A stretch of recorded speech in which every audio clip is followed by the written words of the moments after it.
तो देखेंगे साहब, अभी तक जो हमने किया है वो क्या किया है, हमने किया फर्स्ट 20 एलिमेंट्स। फर्स्ट 20 एलिमेंट्स तो हमने जैसे किया, सोडियम कर लिया, मैग्नीशियम कर लिया, एल्यूमिनियम कर लिया, 11, 12, 13। जो फर्स्ट 20 एलिमेंट्स हैं उनमें जो वैलेंसी निकालना है वो थोड़ा आसान हो जाता है। क्यों आसान हो जाता है? एटलीस्ट क्लास 10 तक आसान हो जाता है, क्योंकि उसमें क्या है, जैसे मैं आपसे सोडियम का पूछूंगा तो आप मुझे बोलेंगे कि जो सोडियम है वो 281 है। मैं आपसे मैग्नीशियम का बोलूंगा तो 282 है। मैं आपसे एल्यूमिनियम का पूछूंगा तो 283 है। अब इसमें अगर मैं आपसे पूछूंगा वैलेंसी, वैलेंसी क्या है? Combining power. समझ नहीं आया? Combining power. तो कंबाइनिंग पावर का इन शॉर्ट आपकी बुक में एक वैलेंसी की एग्जैक्ट डेफिनेशन लिखी हुई है। ऑफ कोर्स एग्जाम में आपने वही डेफिनेशन लिखनी है, वो हाइड्रोजन के टर्म्स में लिखी हुई है, बट सिर्फ समझने के लिए आप ये समझिए कि वैलेंसी जो है वो ये डिसाइड करती है कि आपकी कंबाइन करने की औकात क्या है, in very simple terms. So for example, अब अगर सोडियम 281 है तो सोडियम जो है वो एक इलेक्ट्रॉन लूज करना चाहता है। तो वो जब मार्केट में जाता है तो वो मार्केट में चला चला के बोलता है कि भाई कोई एक इलेक्ट्रॉन लेने वाला है, क्योंकि मैं इलेक्ट्रॉन देना चाहता हूँ। आपको बात समझ है? फ्लोरीन इसी तरह जब मार्केट में जाता है, फ्लोरीन जब इसी तरह मार्केट में जाता है तो फ्लोरीन क्या बोलता है कि भाई कोई एक इलेक्ट्रॉन लेने वाला, कोई देने वाला है इलेक्ट्रॉन, क्योंकि मुझे एक इलेक्ट्रॉन चाहिए। तो फ्लोरीन की जो कंबाइनिंग पावर है दैट इज 1। मेरी बात समझ। तो valency in very simple terms का मतलब ये होता है कि आप जब इलेक्ट्रॉन्स की मार्केट में जाते हो तो क्या आप इलेक्ट्रॉन बेचने वाले हो या इलेक्ट्रॉन लेने वाले हो। मेरी बात समझ। ऑफ कोर्स शेयर भी कर सकते हैं और वो सब तामझाम भी है, और आयनिक बॉन्ड्स भी हैं और कोवेलेंट बॉन्ड्स भी हैं, वो सब भी है। मेरी बात समझ आ रही है आपको? सो फॉर एग्जाम्पल, जैसे हम ऑक्सीजन की बात करेंगे तो ऑक्सीजन 26। अब इसकी जो कंबाइनिंग पावर है वो 2 होगी। यही समझना। अब मैं सिर्फ आपको एक ये चीज बताना चाहता हूँ, क्योंकि आप अभी क्लास 9th में, क्लास 10th में, सडनली जब आप क्लास 11th में जाएंगे ना तो वैलेंसी का एक, आप ये मान के चलिए, एक बेटर रिप्रेजेंटेटिव है जिसको बोला जाता है ऑक्सीडेशन नंबर। ऑक्सीडेशन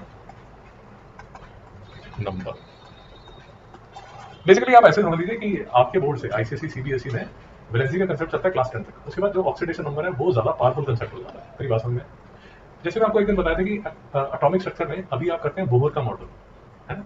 बट जैसे ही आप क्लास 11 में जाएंगे तो एटम का एक और पावरफुल मॉडल आपको बताया जाएगा। फिर धीरे धीरे आप ये समझ आ जाएंगे कि बोहर का मॉडल लिमिटेड है, उसमें कुछ चीजें कवर नहीं होती।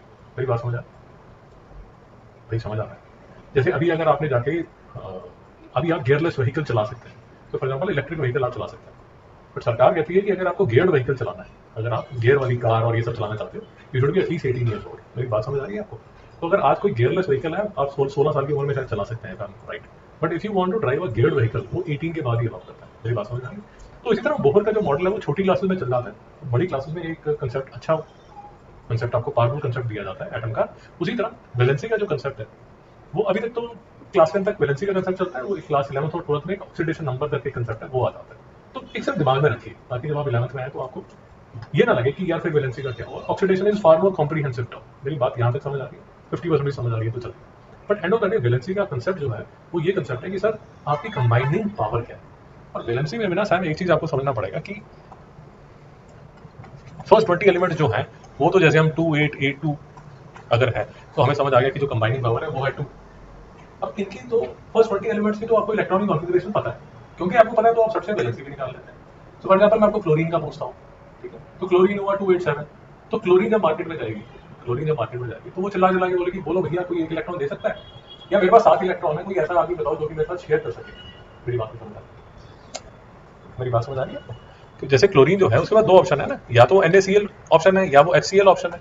HCl जो है वो कोवेलेंट है और NaCl जो है वो आयनिक है।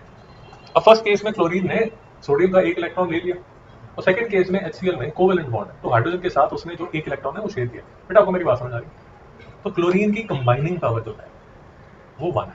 मेरी बात यहाँ तक समझ आ रही है? पक्का?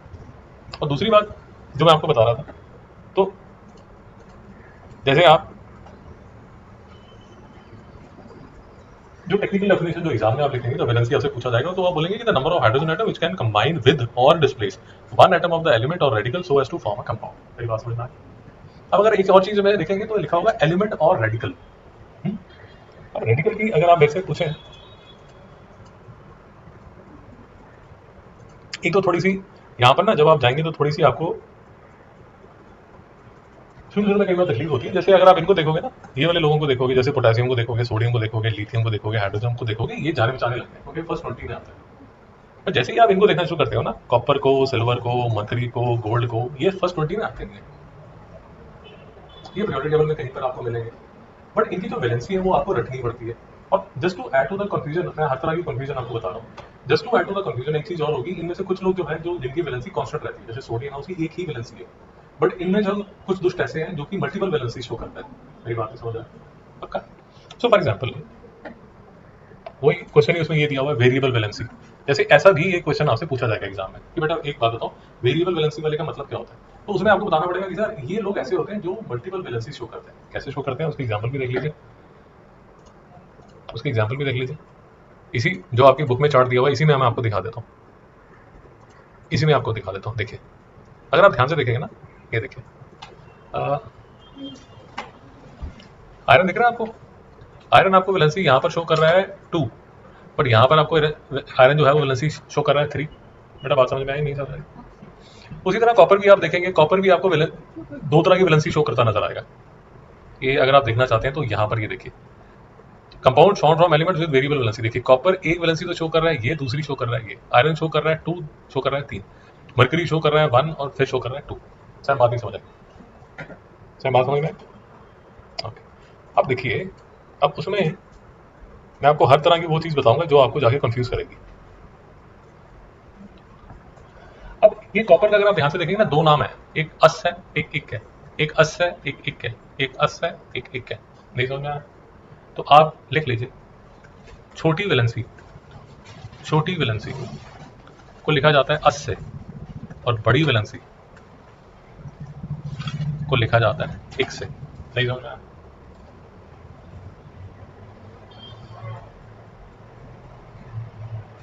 मैंने इसका एक निमोनिक बनाया हुआ है, people like us are not रिक।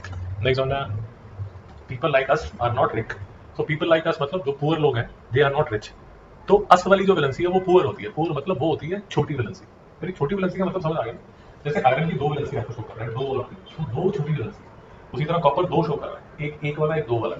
मर्करस और mercuric. So people like us are not Rick. Rick बोल लीजिए या रिच बोल लीजिए, जैसा भी आपको अच्छा लगता है। बट उसका जो भाव है, उसका जो भाव है वो ये है कि ये जो अस वाली है ये छोटी वैलेंसी है, और जो इक वाली है वो बड़ी वैलेंसी है। सैम आपको समझ आ रहा है? नहीं पक्का? बट ये जो अस और इक वाला फंडा है, ये है केमिस्ट्री का पुराना वाला फंडा। अब जो नया वाला फंडा है उन्होंने वो बहुत ही सिंपल कर दिया है। छोटे वो इसलिए कर दिया कि जैसे कॉपर है, अब कॉपर 1 ऑक्साइड का मतलब बेटा ये होगा कि इस केस में जो कॉपर है वो वैलेंसी क्या शो कर रहा है 1, बट जब कॉपर 2 ऑक्साइड होगा तो उस केस में जो कॉपर है वो वैलेंसी क्या शो करेगा? तो नहीं समझ में आया? मेरी बात समझ में आ रही? सो फॉर एग्जाम्पल जब आप क्यूप्रिक ऑक्साइड बोलते हैं या क्यूप्रस ऑक्साइड बोलते हैं, वो जो है वो पुराना स्टाइल। तो जो अभी नया स्टाइल है और जो मॉडर्न स्टाइल है और जो कंफर्टेबल स्टाइल है, उसमें ऐसा है कि वो आपको कॉपर 1 ऑक्साइड या कॉपर 2 ऑक्साइड करके बता देंगे, ये आयरन 2 ऑक्साइड बता देंगे, आयरन 3 ऑक्साइड बताएंगे। क्योंकि साहब आपको ये समझना पड़ेगा कि जो कॉपर है वो दोनों तरह के ऑक्साइड बनाते हैं। आप कॉपर को ये नहीं बोल सकते कि बेटा तुम यार एक ही ऑक्साइड बना दो या क्या है, या तुम मतलब NaCl की तरह तुम सोडियम की तरह एक ही क्यों नहीं कंपाउंड बनाते? आप समझ रहे हो? नेचर में कॉपर की दोनों ऑक्साइड बनती है, नेचर में आयरन की दोनों ऑक्साइड बनती है, अगर आप देखेंगे। अब ये शुरू शुरू में जो चीजें हैं, जब आप शुरू करेंगे केमिस्ट्री, तो ये आपको बहुत तकलीफ देती है, क्योंकि अभी भी लिटरेचर में ऐसा लिखा होता है फेरस ऑक्साइड या फेरिक ऑक्साइड। तो उसमें ये नहीं समझ आता कि अब फेरस ऑक्साइड का फॉर्मूला क्या होगा और फेरिक ऑक्साइड का फॉर्मूला क्या होगा। शुरू शुरू में तकलीफ देती है, तो आपको रखनी पड़ती है ये कुछ वैलेंसी। और ये कुछ लोग जो है वो बड़े फेमस लोग हैं, बार बार आती हैं तो धीरे धीरे याद हो जाती है। तो जैसे आयरन की जो वैलेंसीज हैं वो याद हो जाती हैं, कॉपर की वैलेंसीज हैं ये भी काफी आती हैं, ये भी याद हो जाती है, बट रखना तो पड़ता है भाई। तो अब वैलेंसी में ये सारे मैं आपको पॉइंटर्स बता रहा हूँ जो कि आपको कंफ्यूज करेंगे, अभी से बता रहा हूँ, ठीक है? अच्छा, फिर ये चीज तो आपको बतानी थी, जैसे अब कॉपर, आयरन, मर्करी है, अब इनकी इलेक्ट्रॉनिक कॉन्फ़िगरेशन आपको पता नहीं है। जैसे पोटेशियम है, जैसे मैग्नीशियम है, जैसे एल्यूमिनियम है, जैसे ऑक्सीजन है, सल्फर है, helium, lithium, beryllium, boron, carbon, nitrogen, 1 से 20 तक तो आपको याद है। तो इसलिए आप वैलेंसी की 2 मिनट में बता देते हो कि सर कितनी ऐसी वैलेंसी होगी। बट ये जो दोस्त है ये 20 के बाद में आते हैं, इनकी कंबाइनिंग पावर आपको धीरे धीरे रखनी पड़ती है। चाहे यहाँ तक जो भी मैंने आपको ज्ञान दिया आपको समझ आया? पक्का भाई? समझ आ गया? ठीक है। अब देखिए एक दो चीजें और मैं आपको दिखा देता हूँ।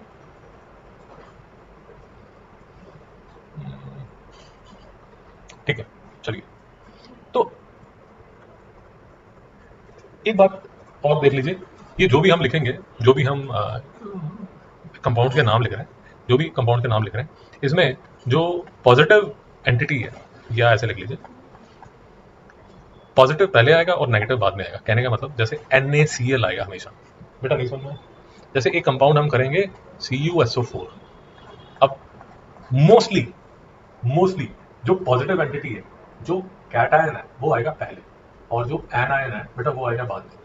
तो Cu जो है वो पॉजिटिव कैटायन पहले आएगा और सल्फेट नेगेटिव बाद में आएगा। ये बात समझ में आ गई? यहाँ तक शांति?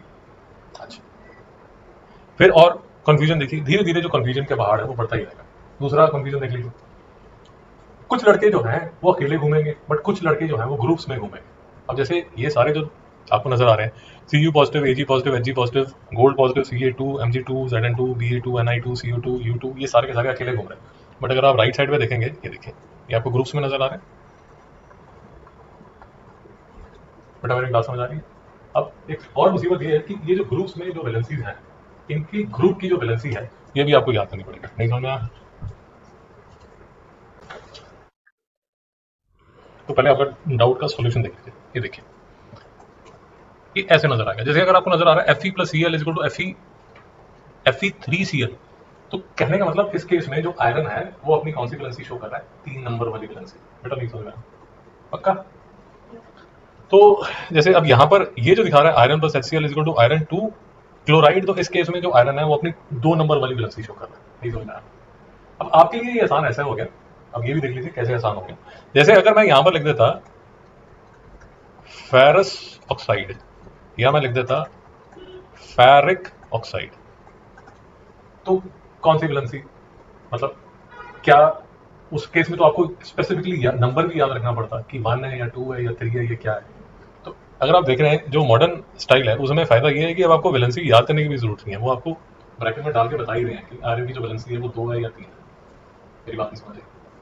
जैसे जैसे क्यूप्रस ऑक्साइड है या क्यूब्रिक ऑक्साइड, आपको ये तो समझ आ गया कि क्यूप्रस मतलब पुअर और क्यूब्रिक मतलब रिच, बट कॉपर की वैलेंसी 2 होती है, 3 होती है, या 1 होती है, 2 होती है, या 1 होती है, 3 होती है, या 1 होती है, 4 होती है। मेरी बात नहीं समझ आ रही है आपको? तो इसलिए नए वाले स्टाइल में ये बेनिफिट ये है कि एटलीस्ट आपको ये तो समझ आ जाता है कि यार वैलेंसी है कौन सी उसकी। सैम की बात नहीं समझ आई? पक्का? ओके। अब हमारी जो बात चल रही थी वो ये चल रही थी, अब मैं आपको यही टेबल से ही समझा देता हूँ। देखिए, ये देखिए, ये पॉजिटिव वाला बेटा, ये पॉजिटिव वाला, ये पॉजिटिव वाला, ये पॉजिटिव वाला, ये पॉजिटिव वाला, ये पॉजिटिव वाला, ये पॉजिटिव वाला। यूजुअली आपको पॉजिटिव वाले जो हैं, जो कैटायंस हैं, वो अकेले ही नजर आएंगे। सिर्फ ये जो है, ये वाला पॉजिटिव जो है, ये आपको ऐसे बंच में नजर आएगा, जैसे ग्रेप्स के अंगूर के बंचेस होते हैं ना, वैसे ये बंच में नजर आता है। नहीं समझ आया? तो इसको बोल दिया जाता है रेडिकल। नहीं समझ में आया? बंच में नजर आता है। नहीं समझ में आया? तो इसका नाम नोट कर लीजिए, किसको बोला जाता है? Ammonium ion. Ammonium ion. और ये मान के चलिए कि अभी तक हमने जो केमिस्ट्री की थी वो आसान थी, अभी तक जो हमने किया था कोवेलेंट आयनिक वो आसान थी। इसको बोला जाता है इनऑर्गेनिक केमिस्ट्री। इसमें रट्टा बहुत है, वैलेंसीज वगैरह बहुत रटनी पड़ती है, और उसमें यही है कि जितनी प्रैक्टिस करोगे उतना अच्छा है। हाथ घुमाते फिर इधर उधर घूमते रहोगे तो कुछ याद नहीं समझ आएगा, नंबर नहीं आएगा। अब लकीली हमारे पॉजिटिव में जो ग्रुप के नाम पे यही जो अमोनियम आयन है, यही दिस इज द ओनली यही वो पॉजिटिव है जो कि बंच में नजर आता है। इसका मतलब क्या हुआ? इसका मतलब ये हुआ कि जो नेगेटिव वाले हैं, नेगेटिव वाले यूजुअली आपको ऐसे नजर आएंगे। आपको देख रहे हैं ऐसे ग्रुप नजर आ रहा है आपको? सैम भी बात समझ में आए? अब मुसीबत क्या है, सबसे बड़ी मुसीबत क्या है? मुसीबत ये है, एक तो इनके नाम याद करने पड़ेंगे, और दूसरी मुसीबत ये है कि इनकी वैलेंसीज भी याद करनी पड़ेंगी। नहीं समझ में आया सैम जी? तो केमिस्ट्री में लोगों को जो नफरत हो जाती है केमिस्ट्री से, वो किस बात पे हो जाती है? मैथ्स में लोगों को नफरत हो जाती है जब उनको एक्सपोनेंट्स और इंडाइसेस और अलजेब्रा समझ नहीं आता। केमिस्ट्री में उनको नफरत हो जाती है जब उनको बोला जाता है कि बेटा याद कर लो जिंकेट का नाम क्या है, उसकी वैलेंसी क्या है, सल्फाइड का नाम क्या है, उसकी वैलेंसी क्या है, नाइट्राइट का नाम क्या है, उसकी वैलेंसी क्या है, प्लम्बस का नाम क्या है, उसकी वैलेंसी क्या है। ये चीजें बोरिंग है, बोरिंग मतलब वहां बोरिंग है, बट याद करनी पड़ेगी अगर केमिस्ट्री पढ़नी है। नहीं पढ़नी तो हैश भी। सैम की मेरी बात नहीं समझ आई? तो कहने का मतलब ये जो राक्षस यहाँ खड़े हुए हैं, अगर आप ध्यान से देखेंगे, ये देख रहे हैं आप, मैं आपको इसलिए बोल रहा हूँ कि अभी तक की जो आपने केमिस्ट्री की थी वो आसान थी, और अभी जो मजा आने वाला है वो इस वाली केमिस्ट्री में आने वाला है, इसलिए कि जैसे ये क्लोराइड है, अब इसकी इलेक्ट्रॉनिक कॉन्फ़िगरेशन आपको पता है 287, तो आपको पता है कि जो क्लोराइड है वो -1 होगी क्योंकि एक इलेक्ट्रॉन लेगी। बट अब जैसे ये ले लीजिए क्लोरेट ClO3-1, अब इसका इसका आपके दिमाग में कोई रेफरेंस नहीं है, मेरी बात समझ पा रहे हैं, बट आपको याद करना पड़ेगा। अब कुछ जो लोग हैं वो आपको बहुत फेमस हैं जो हर रोज मिलते रहेंगे, जैसे ये हाइड्रोक्साइड है ये मिलता रहेगा, नाइट्रेट है वो आपको बहुत मिलेगा, मतलब ये लोग आपकी केमिस्ट्री में आते जाते रहेंगे। सल्फेट है ये बहुत मिलेगा, कार्बोनेट जो है ये बहुत मिलेगा, ऑक्साइड जो है ये आपको बहुत मिल जाएगा आते जाते, नहीं समझ में आया बच्चे? जैसे ये फॉस्फेट है ये आपको बहुत फेमस है, ये आपको आते जाते बहुत मिलता रहेगा। तो ये जो जैसे फॉस्फेट है, ऑक्साइड है, कार्बोनेट है, सल्फेट है, हाइड्रोक्साइड है, नाइट्रेट है, ये बहुत फेमस है, ये बहुत मिलता है। मेरी बात समझ में? तो इसलिए जब हमने स्टार्ट करना है नेमिंग ऑफ कंपाउंड्स, तो नेमिंग ऑफ कंपाउंड हमने जो स्टार्ट करना है वो ये फेमस वालों से स्टार्ट करेंगे, और उसके बाद धीरे धीरे हम जो कॉम्प्लेक्स वाले हैं वो भी समझने की कोशिश करेंगे। मेरी बात समझ आ गया पक्का? तो एक बार मेरे साथ ही नोट कर लीजिए, एक बार मेरे साथ ही नोट कर लीजिए, पहले नोट कर लीजिए, इन्हीं को एग्जाम्पल बना के मैं आपको, इन्हीं को एग्जाम्पल बना के मैं आपको जो नेमिंग है वो सिखाऊंगा। लिख लीजिए। तो सबसे ये लोग हैं, ये मतलब जैसे होते हैं ना वो क्लास के सबसे बदमाश छोकरे जो हमेशा आपको बाहर ही नजर आएंगे क्लास के, ये काफी फेमस है। इनके सबसे पहले यूजुअली इन लड़कों के नाम सबसे पहले याद हो जाते हैं, नोट कर लीजिए।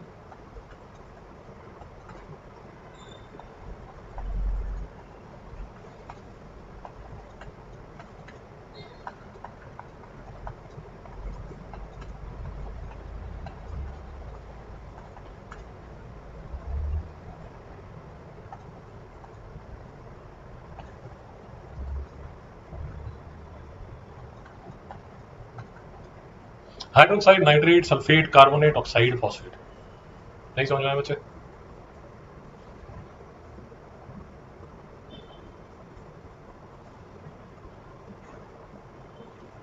नहीं समझ में आया?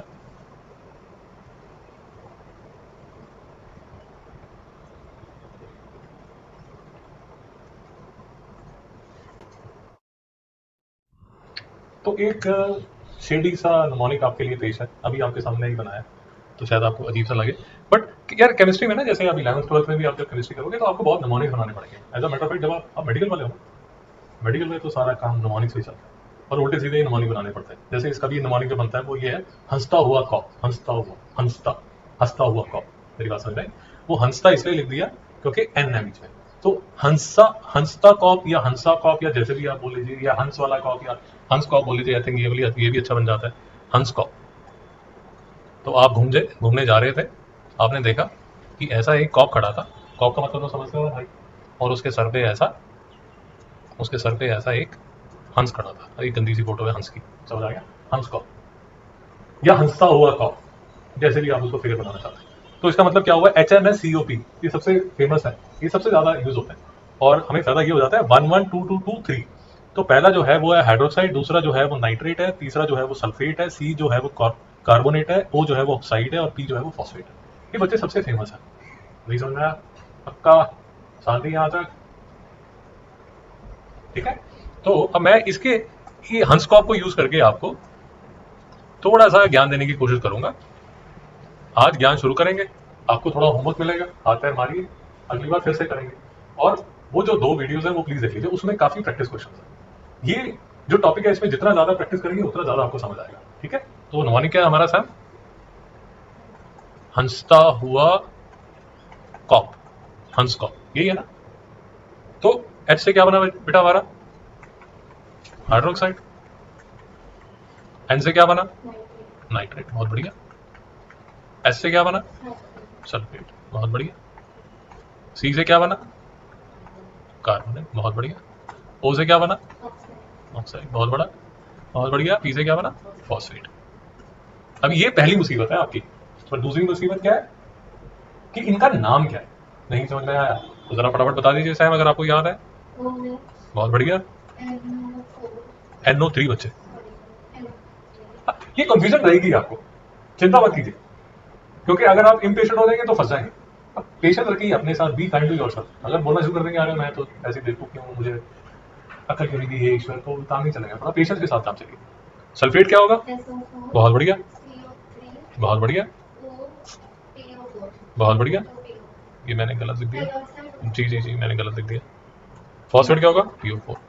अब लिखेंगे इसकी वैलेंसी, है ना, क्या थी? 1 1 2 2 2 3, ये थी क्या? यही थी। 1 1 -1 -2 -2 -2 और -3, यहां तक ठीक है। इतनी हेल्प मैं आपकी कर सकता हूँ। हंसता हुआ कॉप, या कॉप के ऊपर एक हंस बैठा हुआ है और कॉप हंस रहा है, जैसे भी आप उसको एक दिमाग की फोटो बनाना चाहें, तो आई थिंक 60 to 70% हमारी तकलीफ हो जाती है, सॉल्व हो जाती है। बट एक तकलीफ ऑफकोर्स जो रह जाती है, जो मैं नहीं कर पाया, वो ये है कि अब नाइट्रेट का जो फॉर्मूला है वो NO3 है और सल्फेट का SO4 है और कार्बोनेट का CO3 है, वो तो बच्चे आपको याद करना पड़ेगा। ठीक समझ में आया? अब इसको यूज कैसे किया जाता है मैं आपको वो दिखा देता हूँ। ठीक है, यूज कैसे किया जाता है देखिए, एक ही एग्जाम्पल लेंगे और मुश्किल वाला एग्जाम्पल लेंगे। अब जैसे एल्यूमिनियम है 283 है, तो इसकी जो वैलेंसी होगी, जो कंबाइनिंग पावर है वो है 3। तो एल्यूमिनियम जो आयंस बनाता है वो ऐसे आयंस बनाता है। बेटा नहीं समझ में आया? यहां तक समझ आ गया? तो एल्यूमिनियम जो जो कैटायन बनाएगा वो Al3 बनाएगा। कंपाउंड के नाम पे जैसे हम नाम लिखते हैं कि जैसे मैं अपना नाम लिखता हूं तो मेरा फर्स्ट नेम आता है, बीच में पिताजी का नाम आता है और लास्ट में फैमिली का नाम आता है, तो मेरा सर नेम आता है। और कई उसमें जैसे कई कल्चर्स में लास्ट में गांव का नाम भी आता है। तो अगर आप साउथ इंडियंस का देखेंगे नाम इसलिए बड़ा होता है क्योंकि उनका अपना नाम आएगा, पिताजी का नाम आएगा, फैमिली का नाम आएगा और गांव का नाम आएगा। मेरी बात समझ में आए? यहाँ तक साथ है। तो कंपाउंड जो हम करते हैं उसमें स्टाइल ये होता है कि पहला जो है वो पॉजिटिव रहता है, कैटायन का नाम आता है, और दूसरा जो है वो एनायन का नाम आता है। अब एनायन के नाम पे हमारे पास जो है, एनायन के नाम पे हमारे पास ये सारी ऑप्शन है जिसे हम समझने की कोशिश करते हैं। बेटा बात समझ आ गया? तो मैं आपको सिर्फ ये बता रहा हूँ कि एल्यूमिनियम जब हाइड्रोक्साइड बनाएगा तो उसका नाम कैसा होगा, एल्यूमिनियम जब नाइट्रेट बनाएगा तो उसका नाम कैसे होगा, एल्यूमिनियम जब सल्फेट बनाएगा तो उसका नाम कैसे होगा, एल्यूमिनियम कार्बोनेट बनाएगा तो कैसे उसका नाम होगा, एल्यूमिनियम जब ऑक्साइड बनाएगा तो उसका नाम कैसे होगा, और एल्यूमिनियम जब फॉस्फेट बनाएगा तो उसका नाम क्या होगा। मैं आपको आज लॉजिक समझा दूंगा। थोड़ा सा आपको वो लेक्चर देखने पड़ेंगे, अगर आगे आपकी इच्छा है तो एक मैं आपको होमवर्क भी दे दूंगा, वो भी आप कर सकते हैं। और जितनी प्रैक्टिस आप करेंगे तो धीरे धीरे आपको याद होना शुरू हो जाएगी, जो बैलेंसीज है वो याद आना शुरू हो जाएगी। समझ आ गया? तो हंसकॉप, ये रहा मेरा हंसकॉप।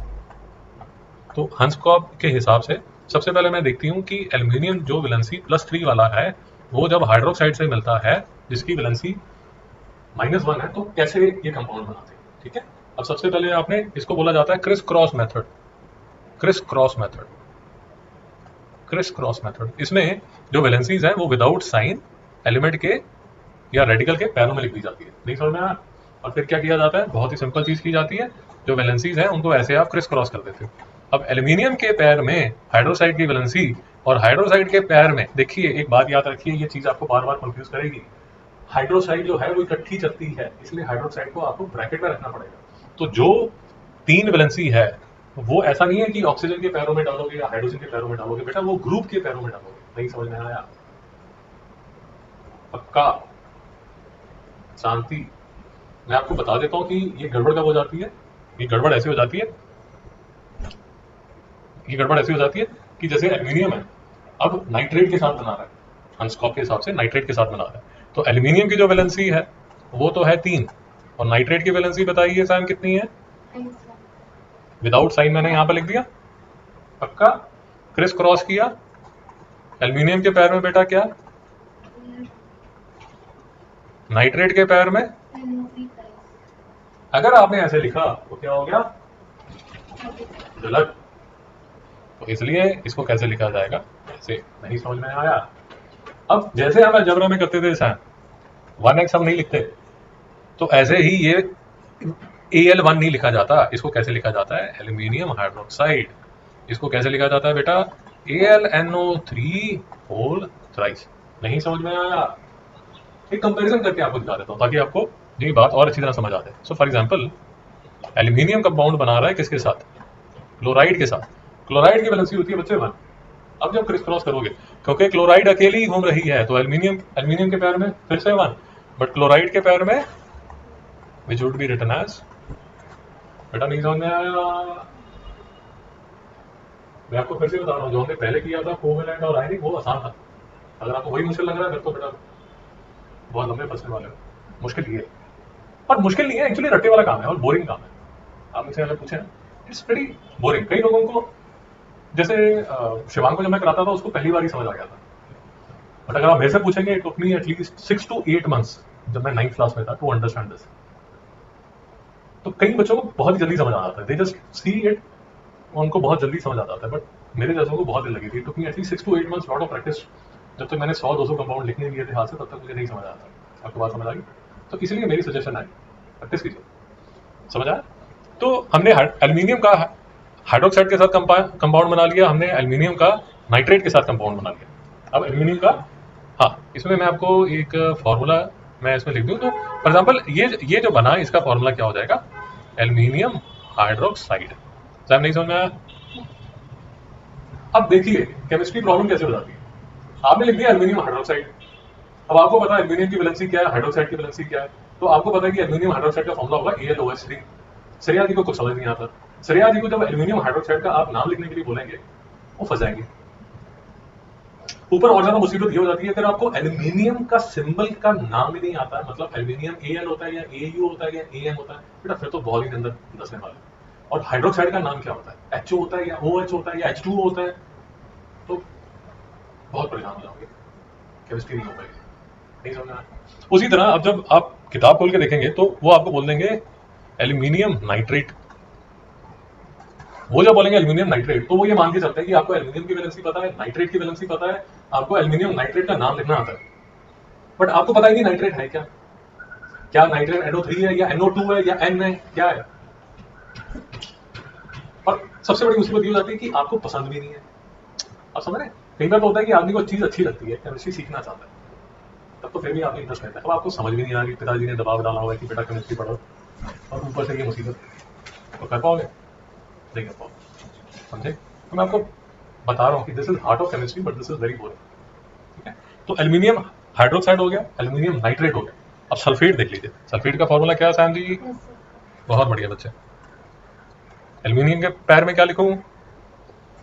सल्फेट के पैर में, बहुत बढ़िया। क्रिस क्रॉस, एल्यूमिनियम के पैर में क्या बच्चे?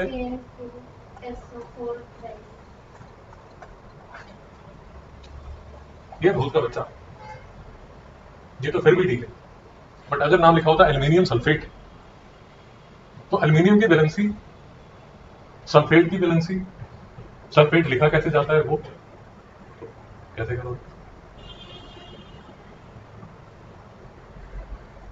तो ये हो गया एल्यूमिनियम सल्फेट। अब बनाएंगे बेटा एल्यूमिनियम कार्बोनेट। बताइए जरा सैम, एल्यूमिनियम की वैलेंसी कार्बोनेट की 1 के बच्चे, ये था ना हमारा नमोनिक था ना हमारा, 1 1 2 2 2 3। नहीं समझ में आया? तो कार्बोनेट की वैलेंसी 2, क्रिस क्रॉस एल्यूमिनियम के पैर में बेटा, कार्बोनेट के पैर में 3। मुसीबत अभी भी खत्म नहीं हुई है बेटा, थोड़ी देर तक इसका मॉलिक्यूलर मास निकालना पड़ेगा। Mass number of aluminium, mass number of carbon, mass number of oxygen. फिर आपको पूछा जाएगा कि बेटा जरा बताओ ये एल्यूमिनियम में ये, सर मैं 2 मिनट लूंगा, एक पते की बात आपको बता देता हूँ, अभी लगे हाथ बता देता हूँ। अलग चैप्टर है ये, वो तो जब चैप्टर आएगा तब करेंगे ही। मैं फिर भी आपको एक छोटी सी चीज बता देता हूँ कि ये जो एल्यूमिनियम कार्बोनेट है, अगर आपको याद रहे ठीक है, नहीं भी याद रहे तो भी चलेगा यार, दोबारा से एक चैप्टर आएगा तो कर लेंगे। इसमें 2 एल्यूमिनियम है, 3 कार्बन है और 9 ऑक्सीजन है। नहीं समझ में आ रहा? समझा? तो आपको ना एल्यूमिनियम का मास दिया जाएगा, कार्बन का मास दिया जाएगा और ऑक्सीजन का मास दिया जाएगा। तो 2 into mass number of aluminium plus 3 into mass number of carbon plus 9 into mass number of oxygen, वो इसका टोटल मॉलिक्यूलर मास होगा एल्यूमिनियम कार्बोनेट का। बात समझ आ गई बच्चा? तो यहां तक कार्बोनेट कर लिया। अब ये देख लेते हैं एक बार, ऑक्साइड भी देख लेते हैं बेटा।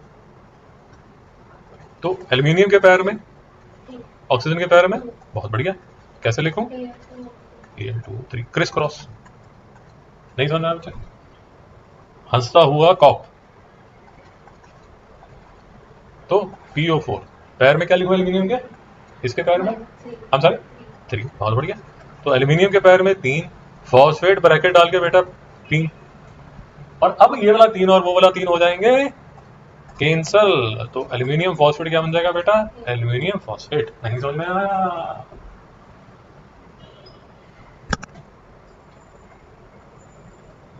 नहीं समझ में आया? पक्का? अब just to add to the just to add to the confusion, aluminium तो फिर भी अच्छी है। क्यों अच्छी है? हाँ हाँ हाँ हाँ बिल्कुल ठीक। वेरिएबल वैलेंसी नहीं है, 283 वाली है। फर्स्ट 20 में आती है तो एल्यूमिनियम की वैलेंसी हमें याद हो जाती है। अब आ गया आयरन। अब आयरन जो है बच्चे, अगर आपको समझ आ रहा है, आयरन के दो मुस्टंडे, आयरन के दो मुस्टंडे कौन से बेटा? बहुत बढ़िया, एक फेरस और एक फेरिक। ये देखो आयरन 2 और आयरन 3, ये दुष्ट आयरन 2 और ये दुष्ट आयरन 3। अब ये जो दो दुष्ट है, ये जो दो दुष्ट है Fe2 और Fe3, ये जाके हंसकॉप के साथ बताओ बेटा कितने कंपाउंड बना सकते हैं? कहा है 5+5 बना सकते हैं ना, 10 कंपाउंड बना सकते हैं। और 10 कंपाउंड के आपको फॉर्मूले भी लिखने आने चाहिए। एक में वैलेंसी 2, एक में वैलेंसी 3। आपको समझ आ रहा है how the thing starts getting very complex. और इसीलिए मैं आपको बता रहा हूँ पेशेंस रखिए और प्रैक्टिस कीजिए। तो करना कैसे होता है मैं आपको ये बता देता हूँ, ये चैप्टर करना कैसे होता है। पहले तो शांति से जितना भी ये जो वैलेंसी चार्ट है इसको कॉपी कर लीजिए अपने हाथ से, या ब्लॉक ले लीजिए या प्रिंट आउट ले लीजिए, जैसे भी आप चाहते हैं। फोटो लेके इसका प्रिंट आउट ले लीजिए, इसको अपने जहां पर भी आपका टेबल है या दीवार है वहां चिपका दीजिए। मैं जब आपके जितना था वैसे तो आज भी मैं बाथरूम में चिपका देता हूँ, 2 बाथरूम है दोनों में चिपका देता हूँ। आते जाते जब भी बाथरूम गए तो सामने दिखता है। एक समझ यूजुअली अगर आप देखेंगे जो मेरा डाइनिंग टेबल है इस पर कुछ ना कुछ लिखा ही होता है, बिकॉज आप खाना खा रहे हो तो हमेशा दिखेगा आपको। तो शिवांग को जब मैं करा रहा था तो टेबल पे वैलेंसी का चार्ट होता है, तो बेचारा कहीं भी जाएगा तो उसको दिखेगी वैलेंसी, क्या करेगा बेचारा, कहाँ पे भाग के जाएगा। ठीक है, तो वैलेंसी आपको धीरे धीरे याद हो जाती है, ऐसे कोई प्रॉब्लम नहीं है, महीने तक हो जाती है। ठीक, तो पहले तो वैलेंसी का आपके सामने 3-4 उसके जेरॉक्स ले लीजिए और अपने सामने रखिए। फिर अगर आप मेरी बात समझ रहे हैं, ये दिख रहा है आपको पेज इंपॉर्टेंट फॉर्मूलास दिख रहा है सर? ये इंपॉर्टेंट फॉर्मूला में हर फॉर्मूला आप बना के देखिए, हर फॉर्मूला कैसे बनाया जाता है। अच्छा, उसके बाद फिर क्या कीजिए, उसके बाद ये देखिए, ये आपके सामने लिखे हुआ right the formula of the following compounds, 1 से लेके 10, हर के आई थिंक 6 पार्ट्स, तो 10 into 6 अप्रोक्सीमेटली 50 कंपाउंड यहां पर है। उसके नीचे ये देखिए right the name of the following compounds, 20 से किए। तो मतलब एक बार आप 100, 150, 200 कंपाउंड लिख लेंगे तब जाके आपको कंफर्ट आएगा। और एक ही बार करना होता है, 4 साल आपका काम चलता है। मेरी बात समझ में, क्योंकि आप तो 12th में भी लेने वाले हैं, 11th 12th में भी लेने वाले। तो एक बार प्रैक्टिस कीजिए, थोड़ी हिम्मत लगाइए, 100-150 कंपाउंड लिख दीजिए। उसका फायदा ये होगा, एक तो आपको वैलेंसी भी याद हो जाएगी, और फिर दोबारा जैसे नेक्स्ट ईयर क्लास 10th में जब आप जाएंगे ना तो स्टॉकियोमेट्री आएगी, उसमें ये कंपाउंड्स का नाम आपको अपने आप लिखने पड़ेंगे। फिर उसके बाद सॉल्ट्स का एक चैप्टर आएगा, एसिड बेस्ड सॉल्ट का। सॉल्ट में जैसे वो आपको बोल देंगे एल्यूमिनियम सल्फेट, तो सर एल्यूमिनियम सल्फेट बोलते हैं, उसका फॉर्मूला खुद से आपको लिखना पड़ेगा। जैसे हिंदी में हम स्पेलिंग याद करते हैं ना, कि वैसा। तो थोड़ी सी हिम्मत दिखाई, एटलीस्ट 100 कंपाउंड तो बनाएगी। नेक्स्ट क्लास में आप मेरे साथ आएंगे, नेक्स्ट क्लास में जब आप मिलेंगे तो मैं आपको ये जैसे पोटेशियम के ये सारे कंपाउंड्स हैं, सोडियम के सारे कंपाउंड्स हैं, ये एक बार इसकी थोड़ी सी और प्रैक्टिस करा दूंगा। मेरी बात समझ। तो एक और लेक्चर में सिर्फ कंपाउंड्स की प्रैक्टिस करेंगे, और इसके बाद का जो चैप्टर, इसके बाद का जो लेक्चर रहेगा उसमें मैं आपकी केमिकल इक्वेशंस की प्रैक्टिस करा दूंगा। मुझे समझ आ गया? तो ये आपका लैंग्वेज ऑफ केमिस्ट्री चैप्टर